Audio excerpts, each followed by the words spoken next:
আসসালামু আলাইকুম, স্বাগত জানাচ্ছি আইটিভি নিউজে। শুরুতেই জানিয়ে দিব শিরোনাম, পরে থাকবে বিস্তারিত। ইসরায়েল ফিলিস্তিন পুরোদমে যুদ্ধ চলছে, আর এই যুদ্ধের সর্বশেষ আন্তর্জাতিক গুরুত্বপূর্ণ আপডেট সংবাদ জানিয়ে দিব। শুরুতেই শিরোনাম, আলহামদুলিল্লাহ, আল আকসা তুফান ইসরায়েলকে ধ্বংসের পথে বসিয়েছে, বলছে ইরান। এরপর জানিয়ে দিব গাজার স্কুলে হামলা নিয়ে ইসরায়েলের কাছে স্পষ্ট তথ্য চায় যুক্তরাষ্ট্র।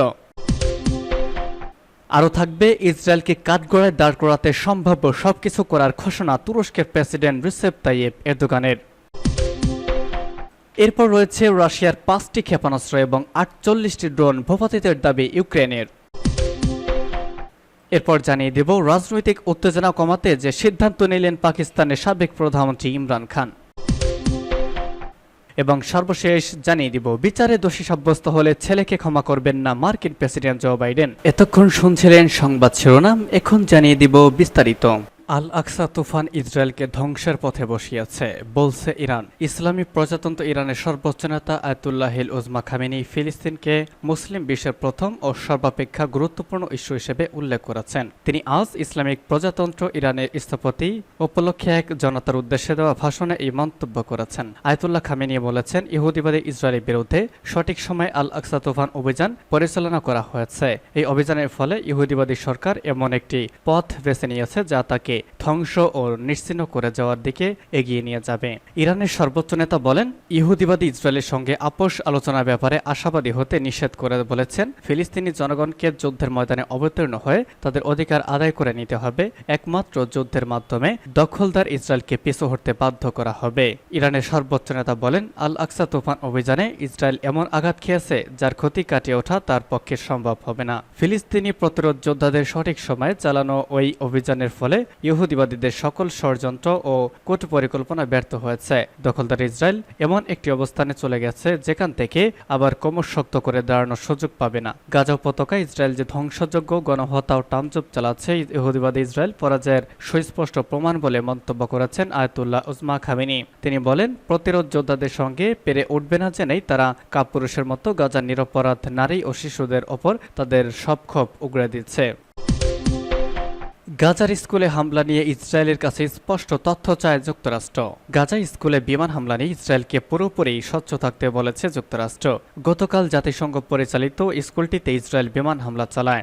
স্কুলটিতে অনেক শরণার্থী আশ্রয় নিয়েছিলেন। আল জাজিরার খবরে হামাস গাজায় নিয়ন্ত্রণ স্বাস্থ্য মন্ত্রণালয়ে বরাতে বলা হয়েছে, হামলায় এ পর্যন্ত 40 জন নিহত হয়েছে। তবে জাতিসংঘের ফিলিস্তিনি শরণার্থী বিষয়ক সংস্থা ইউএনআরডব্লিউ এর কমিশনার জেনারেল ফিলিপ লাজারিনি বলেছেন, হামলায় কমপক্ষে 35 জন নিহত হয়েছে।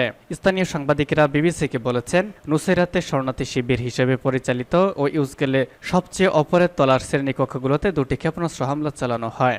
ইসরায়েলি সেনাবাহিনী বলেছে, স্কুলে হামাসের গোপন আস্তানা সুনির্দিষ্টভাবে লক্ষ্য করে তারা হামলা চালিয়েছে। তবে এই অভিযোগ অস্বীকার করেছে গাজা হামাস নিয়ন্ত্রিত সরকারি গণমাধ্যম দপ্তর। যুক্তরাষ্ট্রের পররাষ্ট্র মন্ত্রণালয়ের মুখপাত্র ম্যাথু মিলার বলেছেন, হামলা নিহত হামাস সদস্যদের ইসরায়েলকে জনসম্মুখে নিশ্চিন্ত করতে হবে, চিহ্নিত করতে হবে। ইসরায়েল বিমান হামলায় নিহত হামাস সদস্যদের মাঝে মধ্যে চিহ্নিত করে। তবে এই প্রথমবার যুক্তরাষ্ট্র দেশটিকে জোরালোভাবে এমনটা করতে বলেছে। মিলার আরো বলেছেন, ইসরায়েলের সরকার বলেছে তারা এই হামলার বিষয়ে আরো তথ্য জানাবে। হামলায় যারা নিহত হয়েছেন তাদের পরিচয় জানাবে। তিনি বলেন, আমরা আশা করি ইসরায়েল পুরোপুরি স্বচ্ছতা বজায় রাখবে, তথ্য জনসম্মুখে প্রকাশ করবে। গতকাল সন্ধ্যায় ইসরায়েলি সেনাবাহিনীর মুখপাত্র ড্যানিয়েল হ্যাগারি হামলায় নিহত 9 জন হামাস সদস্যদের নাম প্রকাশ করেছেন। তথ্য যাচাই করে আরো কয়েকজনের নাম জানানো হবে বলেও জানিয়েছেন তিনি। গাজার রাফা শহরে ইসরায়েলে হামলায় 45 জন নিহত হওয়ার এক সপ্তাহ পরে এই হামলার ঘটনা ঘটল।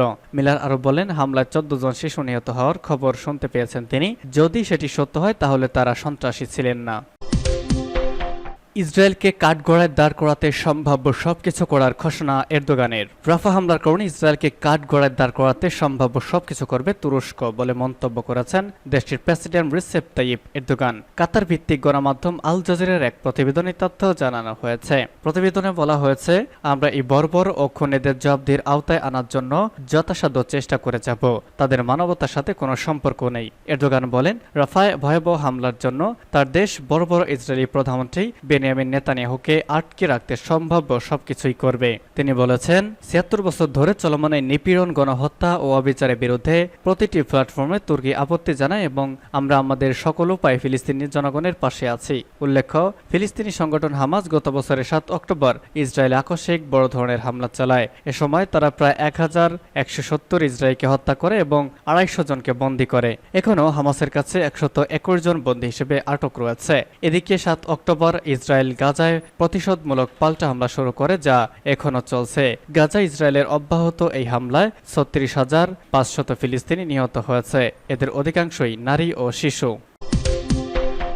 রাশিয়ার ৫টি ক্ষেপণাস্ত্র ও ৪৮টি ড্রোন ভূপাতিতের দাবি ইউক্রেনের। রাশিয়ার নিক্ষেপ করা ৫টি ক্ষেপণাস্ত্র এবং ৪৮টি ড্রোন ভূপাতিতের দাবি করেছে ইউক্রেনের সেনাবাহিনী। শুক্রবার তথা আজ ইউক্রেনের কর্মকর্তারা জানিয়েছেন, রাতভর তাদের ৯টি অঞ্চলে অন্তত ৫৩টি ড্রোন হামলা চালিয়েছে রাশিয়া। ব্রিটিশ বার্তা সংস্থা রয়টার্স এই খবর জানিয়েছে। গভর্নর জানিয়েছেন, কিয়েভে ড্রোন ও KH-১০১ এবং KH-৫৫৫ ক্ষেপণাস্ত্র হামলা চালিয়েছে রুশ বাহিনী। একে কিয়েভের একটি শিল্প কারখানায় আগুন ধরে যায়। আজ সকাল পর্যন্ত আগুন নেভানোর কাজ করেছে ফায়ার সার্ভিস, তবে কোনো হতাহতের ঘটনা ঘটেনি। খার্কিভ অঞ্চলের গভর্নর ওলে সিনগুগভ বলেছেন, হামলায় অন্তত ৩টি আবাসিক ভবনের জানালা ভেঙে গেছে। এছাড়া একটি দোকান ও একটি পোস্ট অফিস ক্ষতিগ্রস্ত হয়েছে বলেও দাবি করেছেন তিনি। গভর্নর বলেছেন, দিনিপ্রভটভস্ক অঞ্চলে 3টি ড্রোন ধ্বংস করা হয়েছে। কিরভ ভৌরাদের গভর্নর বলেছেন, ইউক্রেন সামরিক বাহিনী একটি ড্রোন ভূপাতিত করেছে, তবে হামলায় তার অঞ্চলে কোনো ক্ষয়ক্ষতি হয়নি। খমেলনিটস্কি গভর্নর কোনো ক্ষয়ক্ষতির কথা জানাননি, তবে রুশ বিমান বাহিনী তার অঞ্চলের 11টি লক্ষ্যবস্তুতে গুলি করেছে বলে দাবি করেছেন তিনি। ইউক্রেনের সামরিক বাহিনী জানিয়েছে, দক্ষিণ ওডেসা অঞ্চলে 7টি ড্রোন গুলি করে ভূপাতিত করেছে তারা। খেরসন অঞ্চলে 3টি এবং মাইকোলাইভ অঞ্চলে আরও 2টি ড্রোন ভূপাতিত করা হয়েছে। তবে এসব হামলা ইউক্রেনের কোনো জ্বালানি অবকাঠামো ক্ষতিগ্রস্ত হয়নি। এই বসন্তে রাশিয়া ক্রমবর্ধমানভাবে ইউক্রেনের শক্তি ও জ্বালানি অবকাঠামোকে লক্ষ্য করে সম্মিলিত আক্রমণ চালানো শুরু করেছে। এতে দেশটির বিদ্যুৎ খাত ক্ষতিগ্রস্ত হয়, ফলে ইউক্রেন জুড়ে প্রায় বিদ্যুৎ বিচ্ছিন্ন হয়েছে। রাজনৈতিক উত্তেজনা কমাতে যে সিদ্ধান্ত নিলেন ইমরান খান। পাকিস্তান তেহরিক ইনসাফ পিটিআইয়ের প্রতিষ্ঠাতা ও পাকিস্তানের সাবেক প্রধানমন্ত্রী ইমরান খান তার অনমনীয় অবস্থান থেকে পিছু হটার সিদ্ধান্ত নিয়েছেন। পাশাপাশি চলমান রাজনৈতিক উত্তেজনা কমানোর জন্য তিনি তার দলের নেতাদের সংসদের ভেতরে এবং বাইরে যোগাযোগ স্থাপনের নির্দেশ দিয়েছেন। একটি সূত্রে বরাত দিয়ে জিও নিউজ জানায়, দলের নেতৃত্বে যারা আছেন তাদেরকে সংসদের বাইরে বিভিন্ন রাজনৈতিক দলের সঙ্গে আলোচনা করার নির্দেশ দিয়েছেন ইমরান খান। অপরদিকে সংসদের ভেতরের আইন নেতারা ক্ষমতাসীন জোট সরকারের দলগুলোর সঙ্গে সম্পর্ক বাড়াবেন বলে জানান তিনি। একদিন আগে সুপ্রিম কোর্টে শুনানির জন্য হাজির হয়েছিলেন ইমরান খান। সেখানে পাকিস্তানের প্রধান বিচারপতি কাজী ফয়েজ ইসার সঙ্গে সাক্ষাৎ করে কথা বলেন তিনি। এরপরে পিটিআই প্রতিষ্ঠাতা ইমরান খানের কাছ থেকে এসব সিদ্ধান্ত আসে।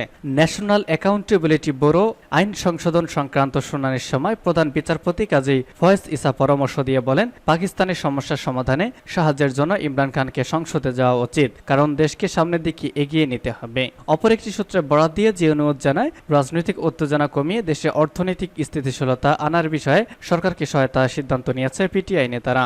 দলটি সিনেট এবং জাতীয় পরিষদের কমিটি সহ একাধিক বিষয়ে আলোচনার মাধ্যমে দেশকে এগিয়ে নিয়ে যাওয়ার বিষয়ে একমত হয়েছে। এবং সর্বশেষ জানিয়ে দিব, বিচারে দোষী সাব্যস্ত হলে ছেলেকে ক্ষমা করবেন না বাইডেন। যুক্তরাষ্ট্রের প্রেসিডেন্ট জো বাইডেনের ছেলে হান্টার বাইডেন বিচারে মুখোমুখি হয়েছেন। এর আগে তিনি ফৌজদারি অভিযোগে অভিযুক্ত হয়েছেন। এমন অবস্থায় মার্কিন প্রেসিডেন্ট জো বাইডেন জানিয়েছেন, বিচারে দোষী সাব্যস্ত হলে ছেলেকে ক্ষমা করবেন না তিনি। মূলত গত বছরের সেপ্টেম্বরে আগ্নেয়াস্ত্র সংক্রান্ত এক মামলায় যুক্তরাষ্ট্রের ডেলাওয়ারের একটি আদালতে হান্টারকে অভিযুক্ত করা হয়। সেই মামলার বিচার চলছে এখন। আজ এক প্রতিবেদনে এই তথ্য জানিয়েছে মার্কিন সংবাদ মাধ্যম CNN।